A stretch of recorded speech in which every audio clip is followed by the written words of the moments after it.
What if one sentence at sea changed the balance of power in Asia? No missiles were launched, no ships were sunk, but one Chinese naval commander looked at the Philippine Navy and mocked them. But what exactly did he say? What happened after that? Stay tuned because what he said surprised everyone. He thought it was just another routine encounter in the South China Sea. He thought no one important was listening, but he was wrong, because what happened next did not stay between two ships floating near Second Thomas Shoal. It reached Washington, it reached Tokyo, it reached Canberra, it reached the world. And suddenly, a simple remark turned into a geopolitical earthquake. You see, when you mock a small navy, you might expect silence, you might expect retreat, you might expect fear. But what if the smaller nation responds not with weakness, but with something more powerful? What if that moment of mockery becomes the spark that strengthens a decade old treaty?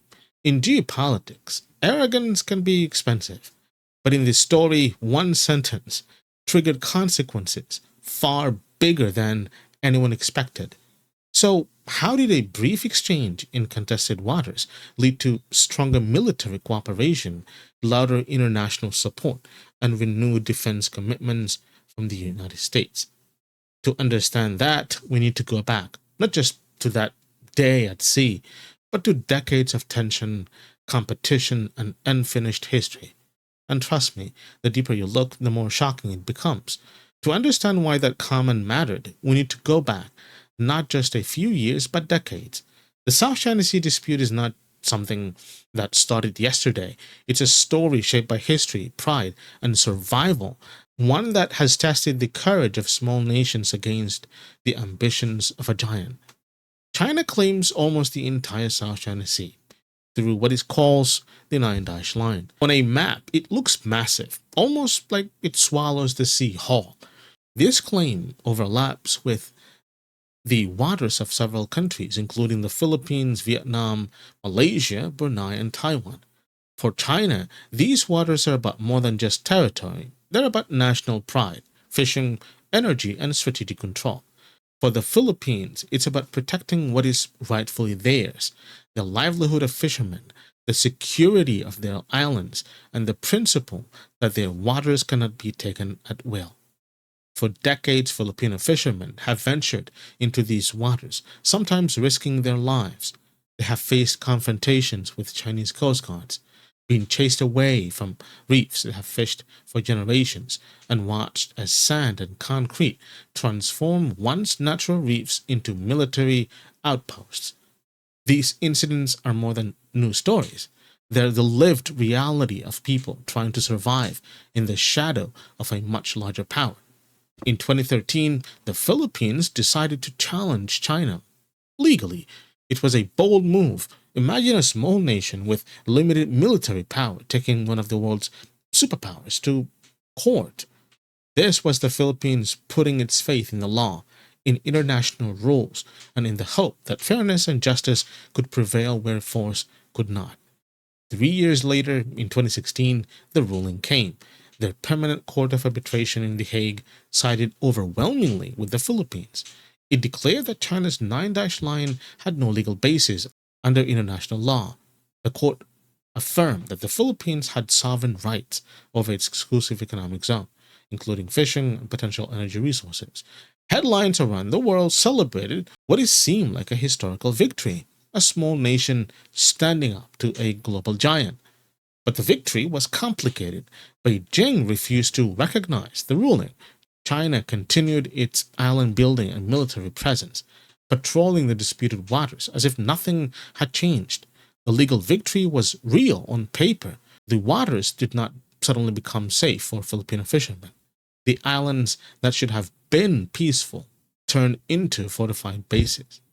This left the Philippines in a difficult position. What can a smaller nation do when a stronger country ignores the law? How do you protect your people, your territory, and your rights without provoking a larger conflict? The country's leaders have wrestled with this question ever since. Some pushed for a stronger alliance with the US, hoping that defense treaties and military cooperation would serve as a deterrent. Others favored diplomacy, trying to negotiate directly with China to avoid confrontation while securing the Philippines' interests. Meanwhile, ordinary citizens watched anxiously, knowing that their safety, livelihoods, and sovereignty hung in the balance. History makes this challenge even heavier. The Philippines has long been caught in the currents of larger powers, from Spanish colonization to American rule, and even during this Japanese occupation in World War II. The country has had to navigate a world dominated by stronger nations. Every generation has asked itself the same question: how can a small nation survive when larger forces threaten its freedom? The South China Sea is not just about islands, rocks, or lines on a map. It's about identity, survival, and pride. Every diplomatic move, every naval encounter, and every legal argument carries the weight of history. For the Philippines, the 2016 ruling was a milestone, a recognition that international law could defend a small nation. But it was not the end.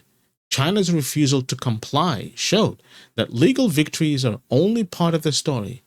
Real security depends on strategy, courage, and the ability to navigate a dangerous and unpredictable region. For Filipino leaders and citizens, this challenge continues every day. Fishermen still venture into contested waters. Coast guards monitor incursions, and diplomats negotiate behind closed doors. Every decision reflects the delicate balance of standing up for sovereignty while avoiding a conflict that could have devastating consequences. In the South China Sea, history casts a long shadow.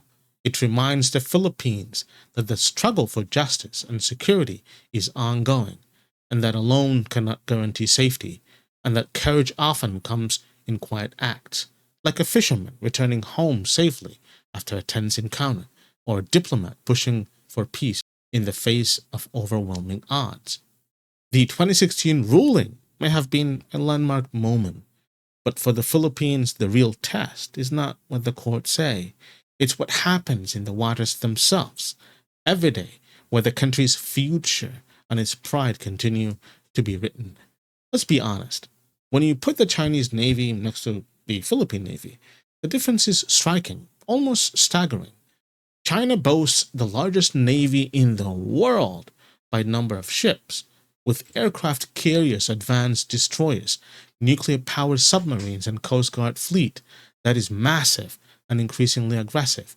Its vessels can project power hundreds of miles from home, patrolling disputed waters with a confidence that comes from sheer scale.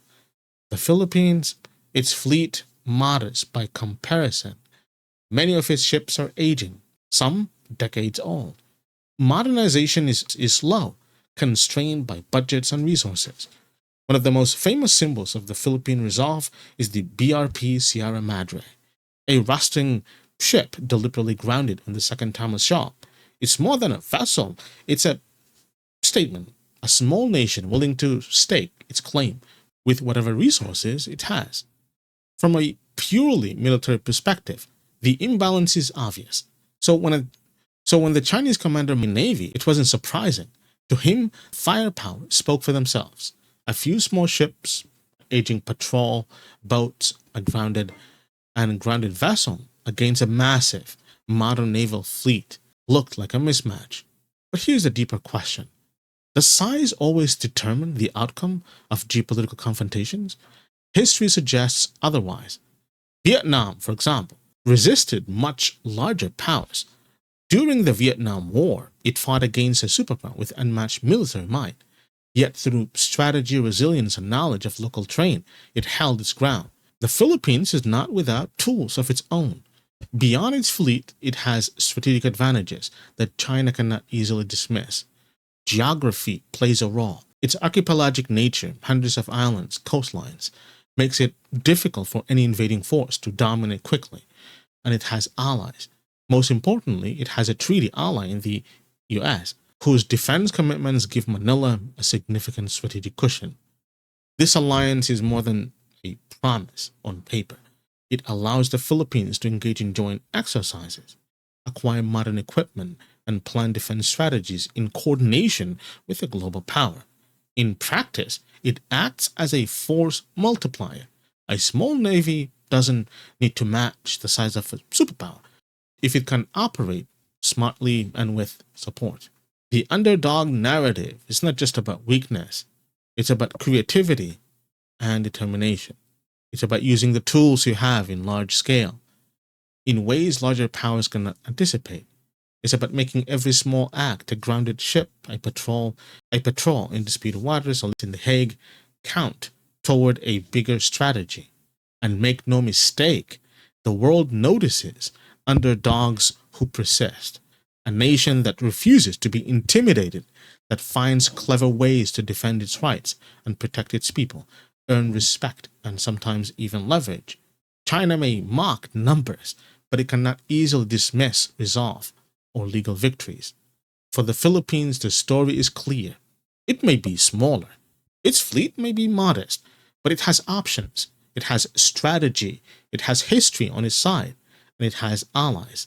And in geopolitics, that can be as powerful as any aircraft carrier. The Philippines and the US are bound by the Mutual Defense Treaty, signed in 1951.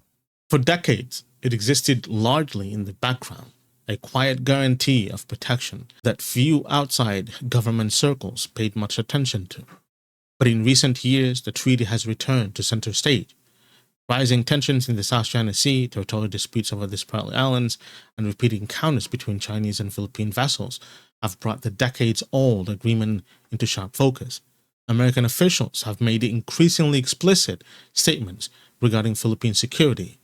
U.S. Security Defense Lloyd Austin stated, "An armed attack on Philippine armed forces, public vessels, or aircraft in the South China Sea would invoke our mutual defense commitments." That's not a vague language. That's direct. For the first time in years, Washington was speaking in concrete terms about the Philippines' right to protection. Even President Joe Biden reaffirmed the commitment, describing U.S.-Philippine alliance as ironclad. The word itself signals unbreakable support, a firm guarantee that goes beyond routine diplomacy. It carries weight both in Manila and Beijing. Joint military exercises with the U.S. have increased in scale and sophistication. The annual Balikatan exercise, once limited in scope, now involve thousands of troops, advanced missile systems, aerial drills, and live-fire operations. These exercises are no longer symbolic. They are practical demonstrations of capability and coordination. New military sites opened under the Enhanced Defense Cooperation Agreement, or EDCA, have extended U.S. access to key Philippine bases. Some are strategically positioned near Taiwan, contested areas in the South China Sea. This strategic recalibration appears to be a response to persistent pressure at sea. At the same time, Manila is balancing this show of strength with diplomacy. The Philippines continues to seek peaceful resolution of disputes while making clear that it will not back down in protecting its territorial rights. By combining a more persistent, Manila did not retreat. It did something bold. It pulled back the curtains. Videos emerged showing Chinese vessels blasting Philippine ships with water cannons, waves crashing over decks as sailors scrambled to maintain control. The footage went viral almost instantly. People around the world could see it, and they were stunned. Diplomatic notes were sent, firm and unflinching. Manila did not just lodge complaints, it told the world, "This is happening in your backyard too." International media jumped in, turning every skirmish into a headline, dissecting every move, every wave of water, every flash of tension on the ship's bridges. Suddenly, the South China Sea, once a distant, murky conflict for most, became a story everyone followed. Let's pause for a moment. Why would a commander mock another navy in the first place? Psychological dominance. It's a tactic as old as warfare itself. Show confidence, project superiority, weaken the opponent's morale. But what if the opponent turns that moment into a rallying cry?